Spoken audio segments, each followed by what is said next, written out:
Ыбырай Алтынсарин 1841-1889.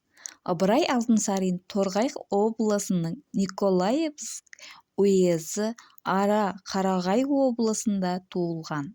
Балғожа би немересі Ыбырайға атаңды сағындым деп асығарсың, сабаққа көңіл қойсаң басыларсың, ата-анаңды өнер білсең асырарсың, надан боп білмей қалсаң ұрарсың деп хат жазып ғылымды сүюге тәрбиеледі.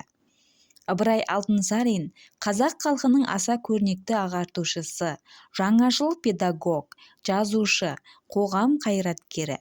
Музыка мәдениетіне аса ден қойып қараған Ыбырай Алтынсарин далаға роял әкелгізіп, өзі ұстаздық еткен мектептерде шәкірт балалардың басын қосып хор ұйымдастырған деп жазды Жұбанов.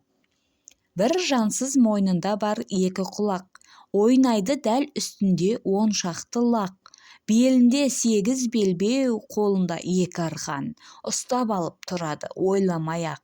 Бар екен маңдайында жалғыз көзі, болады ашамайын ерттеп қойса, болады күнде жиын мұның өзі, деп музыкаға байланысты жұмбақ өлең жазуы мен музыкадан хабары бар екендігін көрсетеді.